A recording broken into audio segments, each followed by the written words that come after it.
Welcome to my Neve Story channel. Cinderella discovers a necklace in the warehouse, triggering a feud between the wealthy families. She is framed by her relatives, but fate takes a turn and she ends up becoming a rich young lady, shocking everyone. Our story officially begins. I hope you like it. On an afternoon in late autumn, the sunlight filtered through the sycamore leaves, casting dappled shadows on the ground.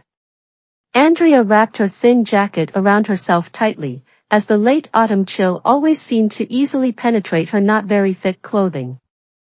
Andrea, are you still daydreaming? The warehouse goods haven't been sorted yet. If you missed the afternoon delivery, can you take the responsibility? A mean voice came from behind her. Andrea didn't need to turn around to know who was talking. It was Andrea's Aunt Susan, a woman who could always write greed and mercenary on her face. After her parents died, Andrea was forced to move in with her aunt, under the pretext of taking care of her, but in reality she was treated like a free maid. No one in her aunt's family took her seriously. In their eyes, Andrea was just a burden, and it would be best if she disappeared like air forever. I know, I'll go now, Andrea whispered in response, and Susan left in high heels, strutting like a peacock. Andrea looked at Susan's back, a flash of disgust in her eyes, but she quickly hid her emotions and turned to go into the warehouse.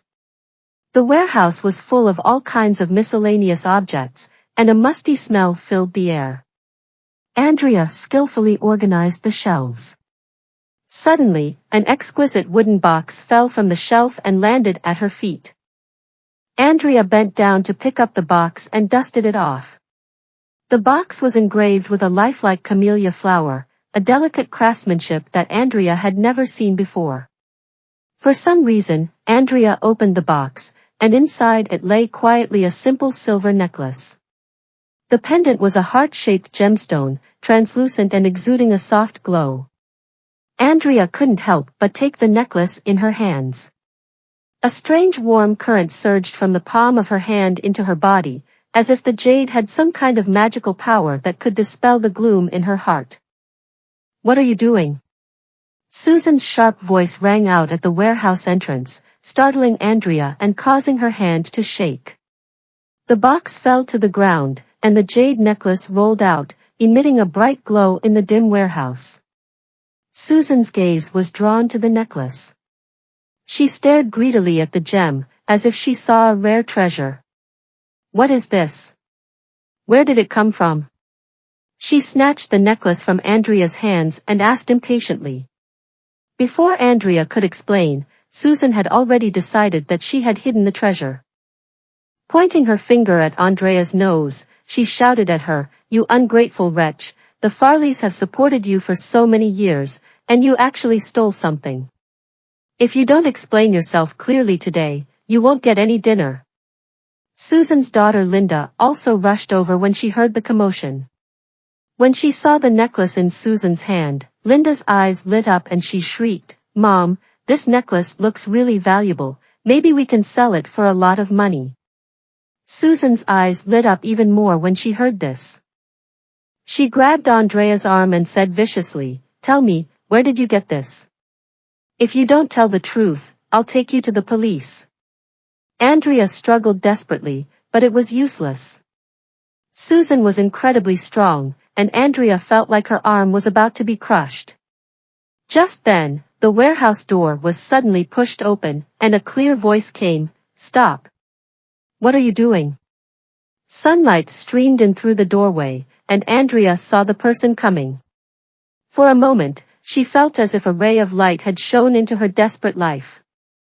The warehouse door was pushed open violently, and Cyril stood in the doorway against the light, his upright figure blocking the blinding sunlight.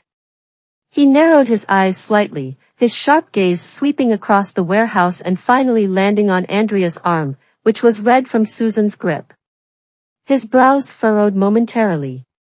"Let her go." Cyril's voice was not loud, but it carried an irresistible air of authority.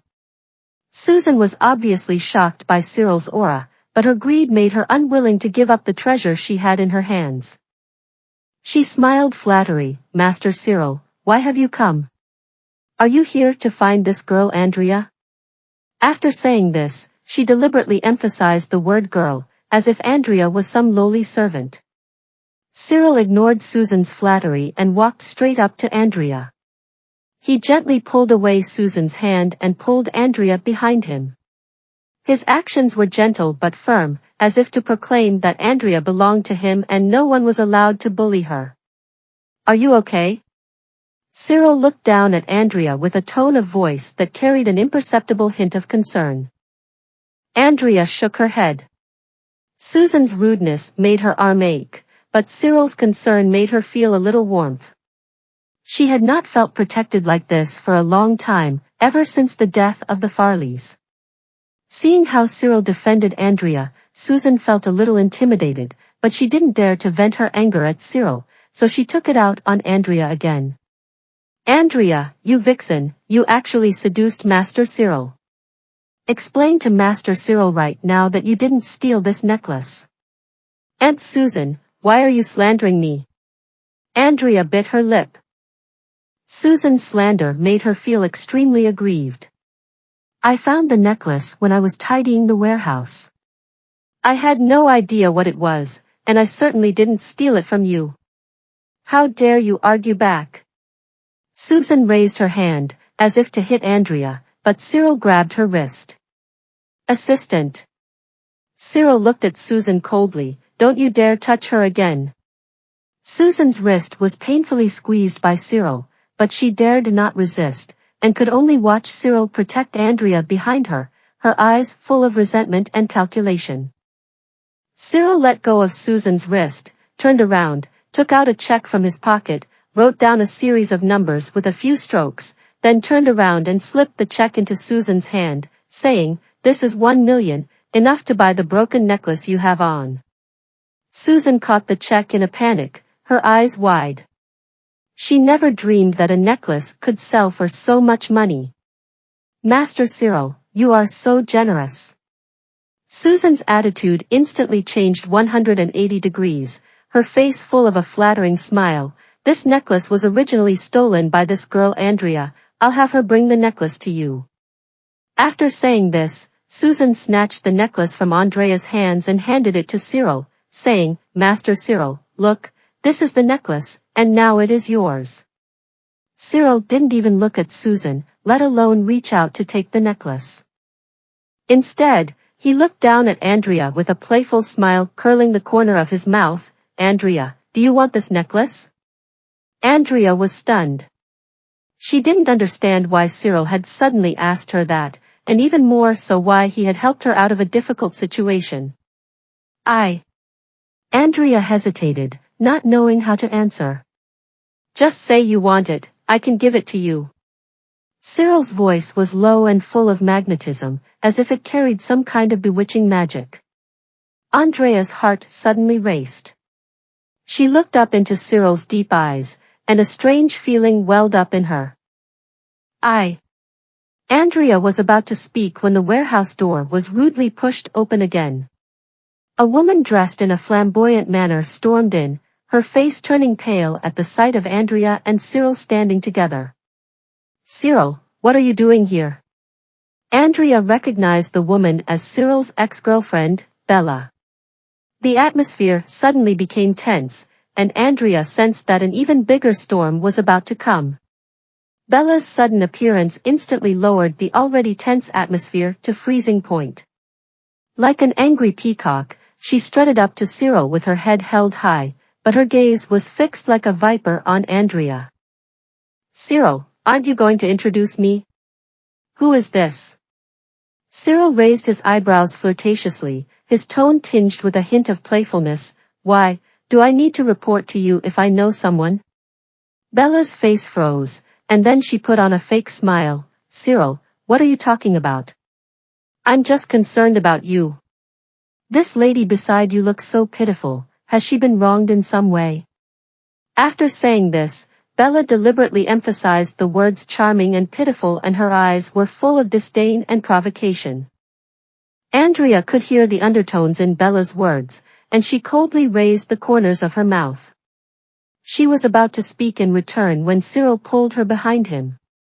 Bella, I'm warning you, watch your mouth. There was a trace of unnoticeable anger in Cyril's tone. Andrea is my friend. If you dare to be rude to her again, don't blame me for being rude. Cyril's defense made Bella's jealousy burn even more fiercely. She glared at Andrea fiercely and said in a mean tone, Cyril, you dare to speak to me like this for an orphan and a poor person? Have you forgotten that I was once your girlfriend? Cyril frowned impatiently. Bella, don't be ridiculous. I already told you a long time ago that it's over between us. Bella's eyes reddened instantly, and tears swirled in her eyes. She looked pitifully at Cyril, trying to win his sympathy with her tears. Cyril, how can you be so heartless? Have you forgotten all the years we've been together? Bella, don't pretend. Cyril mercilessly unmasked Bella's pretense. Don't think I don't know what you're really thinking. I'll tell you, I feel nothing but disgust for you. Bella's face instantly turned pale. She never imagined that Cyril would say such cruel words. Cyril, you. Bella was so angry that she trembled, but she couldn't say a word. Cyril ignored Bella and turned to look tenderly at Andrea, asking softly, Are you okay? Andrea shook her head. Cyril's defense of her warmed her heart, but she knew that Bella would not let this go easily. Sure enough, Bella took a deep breath, trying hard to suppress the anger in her heart. She turned to look at Andrea, a vicious smile curling the corner of her mouth. Your name is Andrea, right? I've got you now. Just you wait, I won't let you off the hook. After saying this, Bella gave Andrea a fierce glare, turned around, and left the warehouse menacingly in her high heels. After Bella left, Cyril asked worriedly, Andrea, are you really okay? Andrea shook her head and said with a forced calm, I'm fine, don't worry about me, I can handle it. That's good. Cyril nodded, hesitated for a moment, and then said, Andrea, Bella is not a good person. You should stay away from her in the future. If anything happens, just come to me, and I will protect you. Andrea's heart warmed, and a smile involuntarily appeared at the corner of her mouth. Thank you, Cyril. Cyril looked at Andrea's smile and his heart stirred. He couldn't help reaching out and gently stroking Andrea's cheek. His tone was so gentle it could almost drip with affection. Andrea, you look so pretty when you smile. Andrea's cheeks instantly turned red, and she panicked, avoiding Cyril's touch, lowering her head and afraid to look into Cyril's eyes. Andrea stammered, unable to speak, and the atmosphere suddenly became ambiguous. Cyril's eyes were so passionate that they almost melted Andrea. She lowered her head in panic, her heart pounding like a drum. Cyril looked at Andrea's reddened earlobes, and the desire to tease her came back. He leaned slightly, encircling Andrea between the warehouse wall and himself, and said with a hint of teasing, What, are you shy? Andrea felt Cyril's warm breath sprayed in her ear, and her body suddenly stiffened. She wanted to push Cyril away, but she was firmly imprisoned by his strong arms and unable to move. Cyril, you. Andrea's voice was so soft it was like a mosquito's chirp. She didn't dare look up at Cyril, and could only bury her head lower, trying to hide her panic. Cyril deliberately lengthened the ending of his sentence. Shall we go on a date? Andrea bit her lip.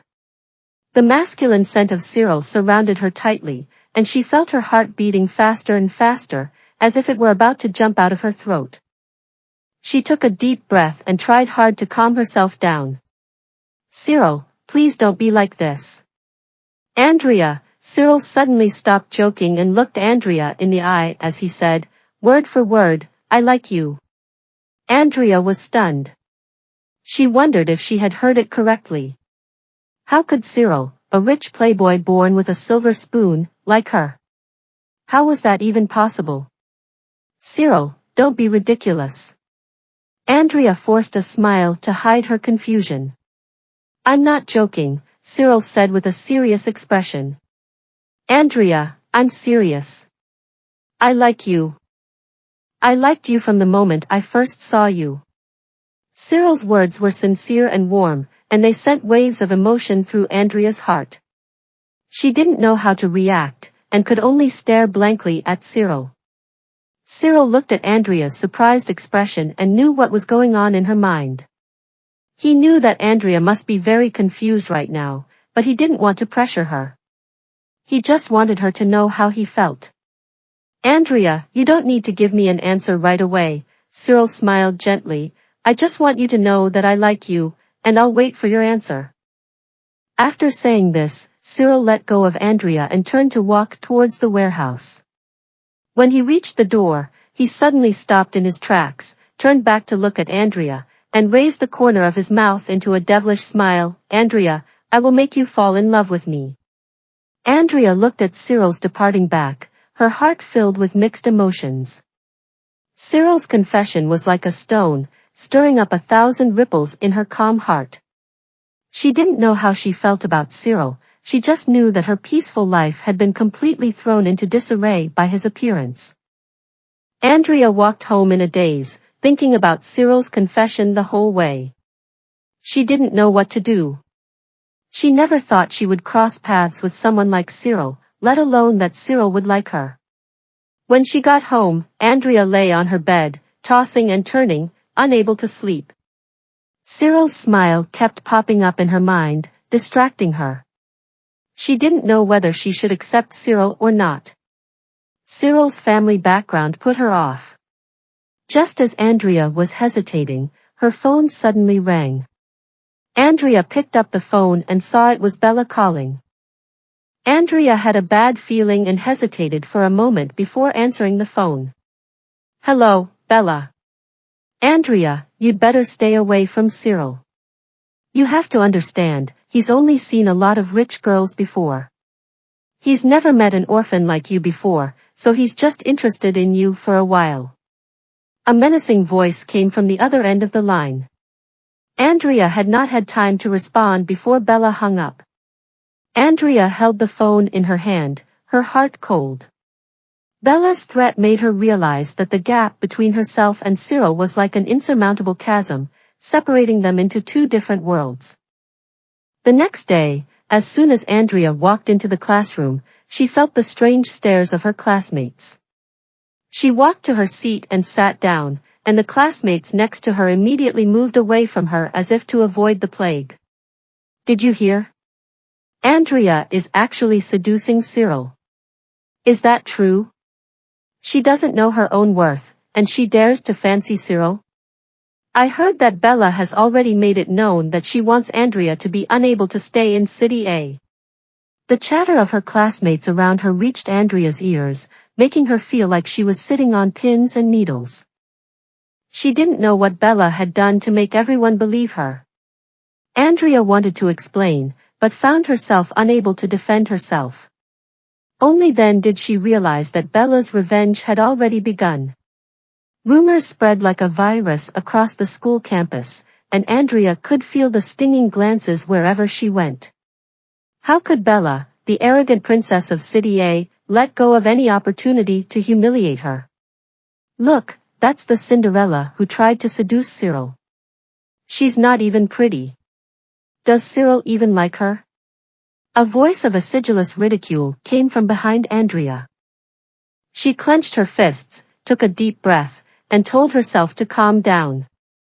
Bella's goal was to provoke her and make her look ridiculous in front of everyone. She turned around and looked directly at the group of girls with their elaborate makeup, with a cold curve at the corner of her mouth. Even if I refuse Cyril's date invitation, he will not be interested in you. Those girls who were waiting to laugh at her changed their expressions instantly. They were furious and wanted to argue back, but they found that Andrea had already turned around and left, leaving them with only a cool back view. Andrea! Cyril's voice came from afar, tinged with anxiety. Andrea stopped, but did not turn around. She could feel Cyril's burning gaze on her, but she was in no mood to deal with his concern. Andrea, don't listen to their nonsense. I know you didn't. Cyril's voice trailed off, as if he realized the futility of his explanation. Cyril, there was never anything between us, was there? Andrea turned around, her tone of voice eerily calm. Cyril's heart sank, and the coldness in Andrea's eyes stung him. He knew that Bella's tactics had successfully planted a seed of doubt in her heart. Andrea, you can trust me. I'm sincere with you. Cyril took a step forward, trying to take Andrea's hand, but she avoided him. Cyril, you're always like this, thinking everyone should like you. Andrea took a step back to put some distance between them. But have you ever thought that if my relationship with you is to be commented on like a piece of entertainment news, I'd rather be a stranger to you? Andrea's words were like a sharp blade, piercing Cyril's pride. He had never thought that his sincere feelings would be so despicable in Andrea's eyes. Andrea, you really have misunderstood me. Cyril tried to explain, but was interrupted by Andrea. Cyril, go home. I'm tired and want to be alone.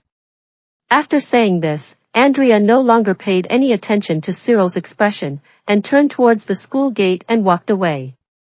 Cyril watched Andrea's departing back, and his annoyance and unease grew stronger and stronger. For the first time, he doubted his own charm, and for the first time, he felt the powerlessness of love. And all of this was seen by Bella, who was hiding in the shadows. She looked at Cyril's despondent expression and a sinister smile curled the corners of her mouth. Andrea, do you think you can get away with it? Some public opinion bothers you, but this game has only just begun. At night, Andrea returned home, tired, but found a letter at the door. She hesitated for a moment, but finally opened the envelope. There was only one line of delicate handwriting on the letter. I know the whereabouts of your biological parents. If you want to know, come to the grove at the back of the school at noon tomorrow. Andrea clutched the letter tightly, her knuckles white and her palms cold with sweat. The paper felt real and terrifyingly real, and the elegant handwriting on it carried a strange, eerie air, like the venomous tongue of a snake, cold and licking her skin. Andrea's pupils suddenly contracted, and a chill ran from the soles of her feet to her heart. Biological parents? What did that mean? Could it be that her deceased parents were not her biological parents? Biological parents? This word was like a rusty key, suddenly unlocking a long-forgotten memory in Andrea. The Farleys had been very kind to her, but she still vaguely remembered that before the age of 2, she seemed to have been living in a spacious and bright place, with endless beautiful clothes to wear every day, delicious food to eat, and a gentle woman who always hugged her and hummed an unknown song. However, these images were like broken mirrors, unable to put together a complete picture, leaving only disturbing fragments that pricked her nerves. If you want to know, come to the grove at the back of the school at noon tomorrow. Andrea closed her eyes and took a deep breath. Bella, what do you want? Are you trying to blackmail me with my past? Or are you just looking for an excuse to ruin me? No matter what, Andrea would not let her get away with it. She wanted to see what Bella was really up to. The next day at noon, Andrea arrived at the grove at the back of the school as promised. It was usually a place that was rarely visited, with only a few tall trees blocking out the sky, making it seem especially eerie. You're here. A familiar voice came from behind her. It was Bella. What do you want? Andrea asked coldly, keeping a sharp eye on Bella and not missing a single subtle expression on her face. Bella let out a light laugh, idly stroked her freshly done nails, and spoke with a hint of mockery in her tone. Don't be nervous, I just want to talk to you about your biological parents. You investigating me?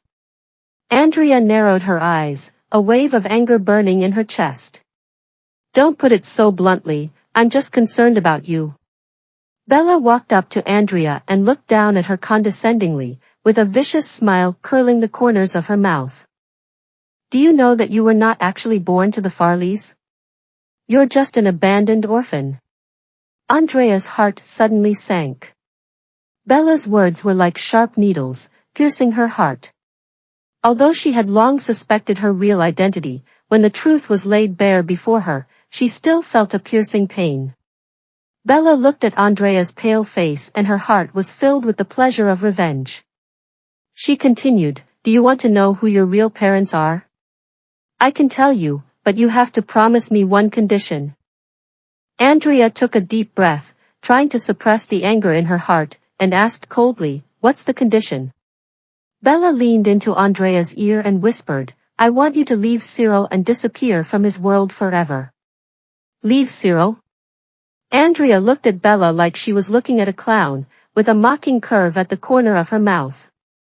"Bella, you're taking yourself a bit too seriously, aren't you? Who do you think you are? The Queen?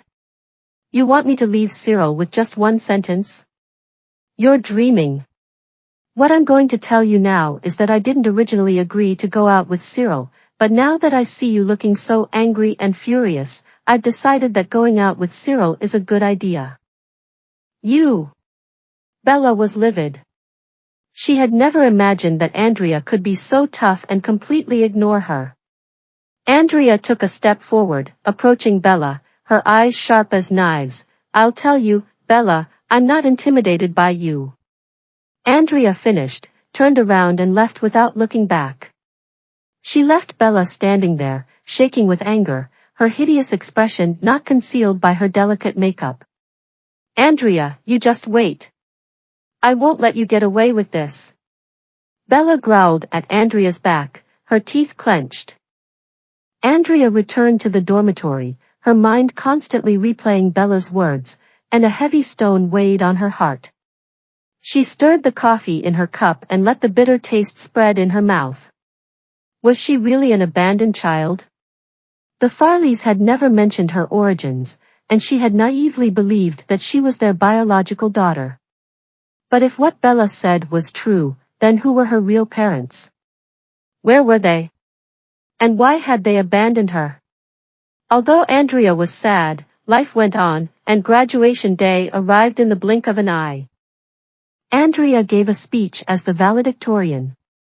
Andrea walked up to the podium, in the spotlight, in her graduation gown, but she couldn't hide the stubborn and confident light in her eyes. Downstage, Cyril's gaze followed her the whole time, his deep eyes full of pride and love. Bella, sitting next to Cyril, clenched the hem of her dress with her fingers painted bright red, her face full of undisguised jealousy and resentment. "Today, I am honored to be standing here." Andrea's voice was clear and firm. Her speech was free of flowery rhetoric, but every sentence was sincere and every word resounded, recounting the hardships and perseverance she had experienced along the way. The audience applauded thunderously, and the applause continued for a long time. However, just as Andrea was about to finish her speech, the big screen in the auditorium suddenly lit up, and a series of photos flashed by like a slideshow.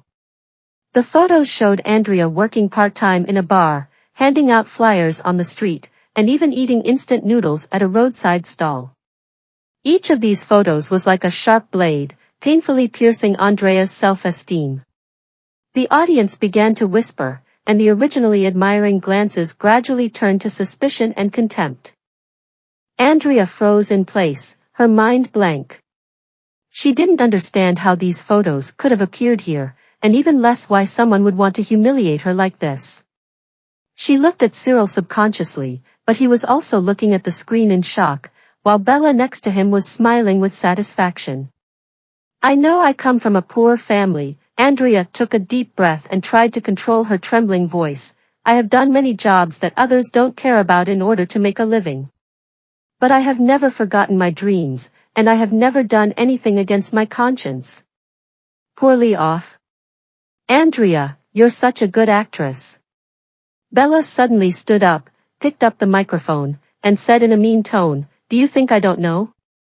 You're not a poor person at all, you're an abandoned orphan.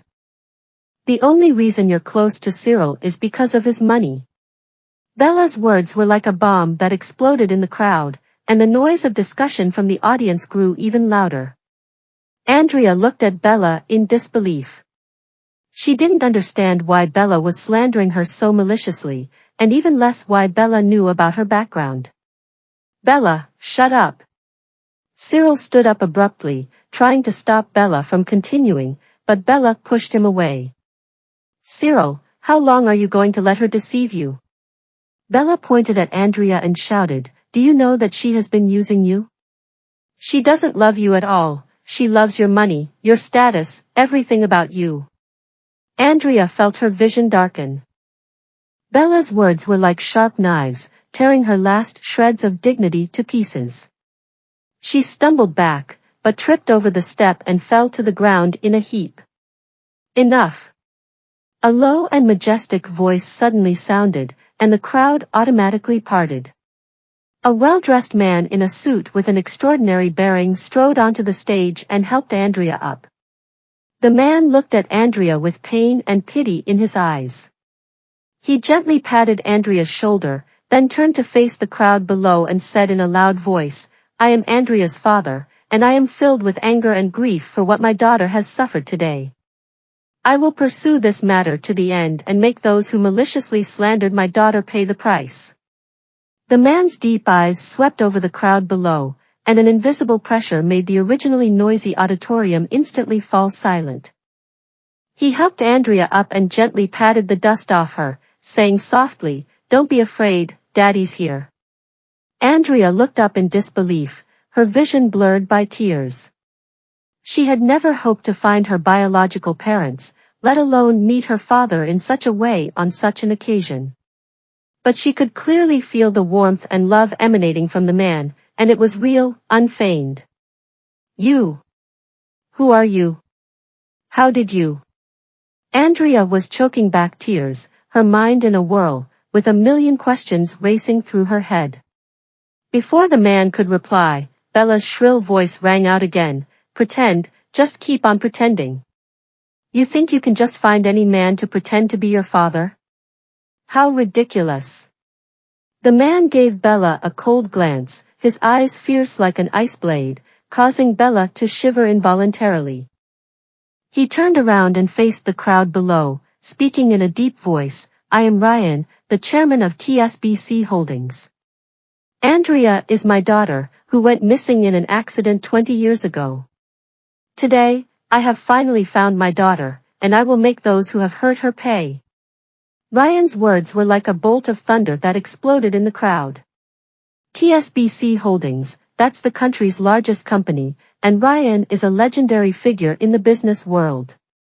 No one would have guessed that this girl, who was plainly dressed but couldn't hide her proud bearing, was actually Ryan's daughter. Bella's face turned pale, her legs weak, and she almost collapsed to the ground.